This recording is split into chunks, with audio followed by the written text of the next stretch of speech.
Assalamualaikum warahmatullahi wabarakatuh. Bapak Ibu, hari ini saya akan berbicara tentang dua penyakit sekaligus, yaitu pembunuh nomor satu dan pembunuh nomor dua di Indonesia, bahkan di dunia juga, yaitu jantung koroner dan stroke. Saya jadikan satu karena mekanismenya sama, gitu ya. Jadi jantung, Bapak Ibu, itu dialiri oleh 4 pembuluh darah koroner. Samping depan kanan, samping depan kiri, belakang kanan, belakang kiri, gitu ya. Nah, kalau kemudian terjadi kebuntuan karena penyempitan, karena dan lain-lain ya, maka itulah yang disebut sebagai penyakit jantung koroner, ya. Jadi ada aliran yang terhenti dan mati. Nah, stroke itu sama kejadiannya, tapi kejadiannya di otak, ya. Terjadi pembuntuan atau terjadi pecah darahnya di otak, itu sama. Mekanismenya sama, ya. Dua-duanya disebut penyakit degeneratif, penyakit akibat rusaknya organ. Jadi stroke dan jantung koroner jarang terjadi pada anak usia 15 tahun, 20 tahun gitu ya. Meskipun sekarang sudah ada yang di atas yang 30 tahun sudah kena stroke karena pola makan yang sangat buruk gitu ya. Nah,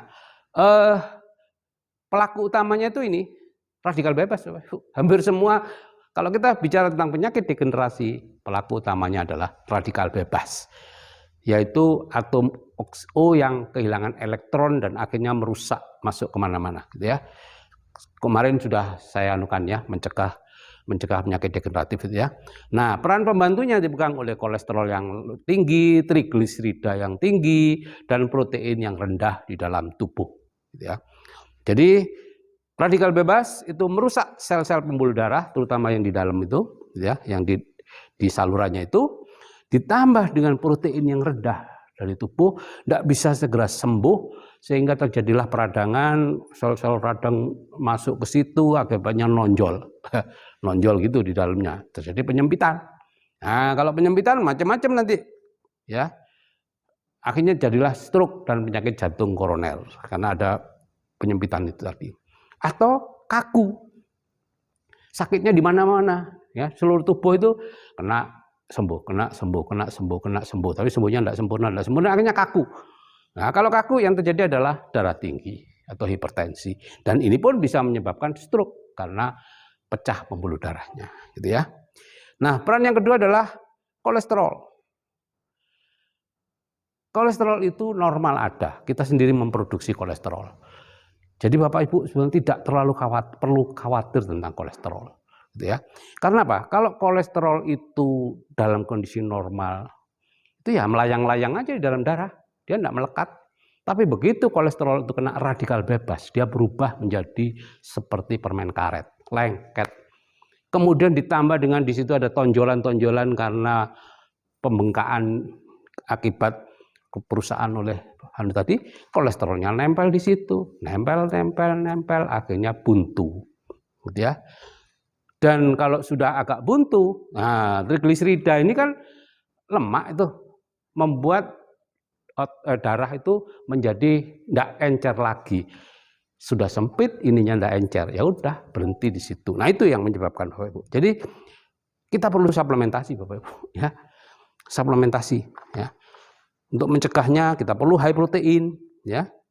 Supaya apa? Supaya setiap kali ada gangguan radikal bebas cepat pulih sehingga tidak terjadi penonjolan dan tidak terjadi pengakuan. Tidak terjadi kaku kok, pengakuan itu kayak pengakuan dosa ya. Yang kedua, kita butuh salmon omega 3 untuk memperbaiki dinding sel dan membuat darah encer. Itu efeknya pada menurunkan risiko stroke. Dan yang ketiga, kita perlu daily atau double X. Ini antioksidan, ya. Karena pelaku utamanya ini loh, radikal bebas, ya tentu harus kita tandingi dengan antioksidan. Ini namanya Trio Foundation, gitu ya. Nah, kalau Bapak Ibu kena serangan, ya, keluarga ada yang kena serangan stroke atau serangan jantung koroner, dan alhamdulillah masih bisa hidup, gitu ya.